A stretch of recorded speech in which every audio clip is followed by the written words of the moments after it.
السلام عليكم. لو محتارة تعملي غدا ايه النهاردة يبقى الفيديو ده ليكي. هنعمل النهاردة رز بسمتي بالهوت دوج، طعمه جنان وطعمه حلو جدا وفيه قيمة غذائية عالية جدا جدا جدا. فيه خضار مشكل وفيه هوت دوج ممكن استبدله باللحمة او بقطع الفراخ. لو انتي اول مرة تشوفيني انا اسمي فاطمة ودي قناتي على اليوتيوب اسمع الحلو والحادق مع فاطمه. لو انت مش متابعيني اعملي لايك وشير وسبسكرايب للقناه. لو انت بتشوفيني على الفيسبوك اعملي متابعه ولايك. ويلا بينا نشوف الوصفه، يلا بينا. يلا نبدا ونقول بسم الله الرحمن الرحيم. اول حاجه معانا الهوت دوج زي ما انتم شايفينه او السوسيس او قولوا لي اسمه ايه في البلد اللي انتوا فيها. قطعناه سلايس كده او شرايح كده زي ما انتم شايفين بالشكل ده. وزي ما قلت لكم ان هو فيه قيمه غذائيه عاليه جدا. معاه فلفل الوان، فلفل احمر، فلفل اخضر، فلفل اصفر، ولو طبعا فلفل سبايسي لو انتوا حابين. قطعنا الفلفل بالشكل ده كله مربعات او مكعبات صغيره جدا. ومعانا بصله متوسطه هنقطعها برضو مكعبات بالشكل ده.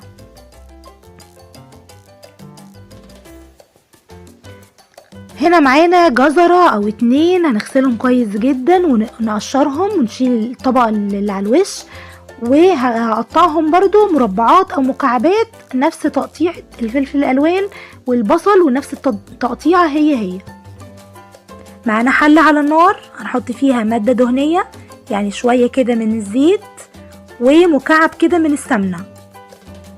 طبعا اختياري، ينفع سمنة بس، ممكن زيت بس، ممكن سمنة على زيت، اللي يعجبكم. بعد ما المادة الدهنية بتاعتي بدأت تسخن هبدأ انزل عليها بالهوت دوج زي ما انتم شايفين او بشرايح السوسيس.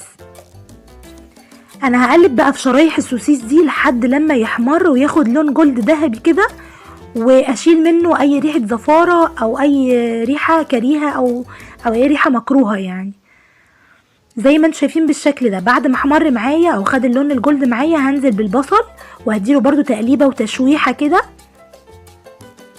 مش هطول على الخضار بتاعي، انا هخليه برضو كله ني في ني بس يدوب ياخد تشويحه بس.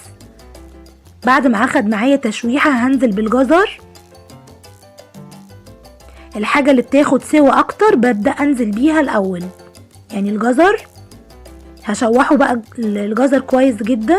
وبعد ما اشوح الجزر هنزل بالفلفل الالوان زي ما انتم شايفين برضو هديلهم تقليبه كويسه جدا بالشكل ده.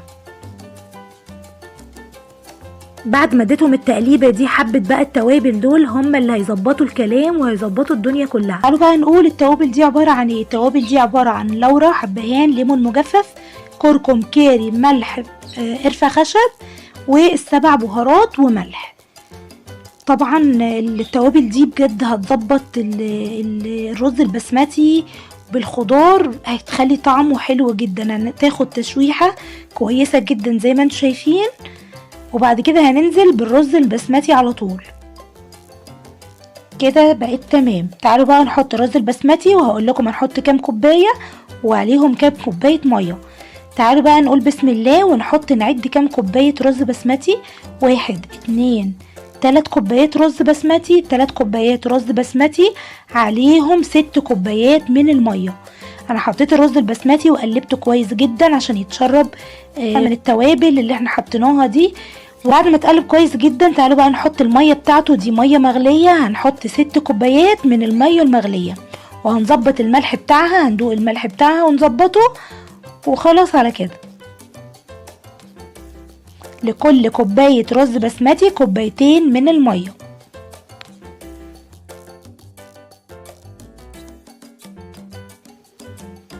زي ما انتم شايفين قلبتهم كويس جدا وهبدأ اغطي عليهم النار لحد ما الرز يبدأ يتشرب معايا. طبعا ظبطت الملح بتاعه وهغطيه على كده.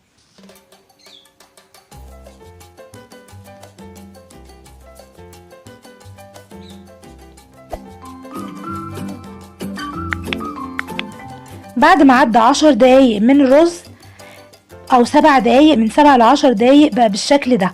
هغطي عليه وهدي عليه النار تاني وهسيبه لمدة 10 دقايق تاني او ربع ساعة وهيكون معانا جاهز بالشكل ده. شايفين الرز شكله عامل ازاي؟ البهارات بتاعته طالعه وريحته جايبه اخر الشارع ومفلفل زي ما انتم شايفين وفي منتهى الجمال. يلا بقى عشان نغرفه وهوريكم ازاي تغرفوه وهيبقى شكله عامل ازاي في طبق التقديم بتاعنا. بجد شكله حلو جدا وطعمه ولونه زي ما انتم شايفين كده، واقتصادي وموفر وبقيمة غذائية عالية جدا. وحطيت بقى شرايح من الهوت دوج بس كده للجارنش بتاعي، وحطيت عود القرفة وحطيت الليمون كده بس ده جارنش. وبقى معانا جاهز بالشكل ده، شكله وريحته وطعمه حلو جدا جدا. اهم حاجة لما تعملوا الاكلة دي ما تنسونيش في دعوة حلوة، وما تنسوش بقى تحطوا اللايك والشير والسبسكرايب للقناة لو انتي لسه مش مشتركة. وانتظروني في فيديو جديد ان شاء الله على خير، والسلام عليكم ورحمة الله.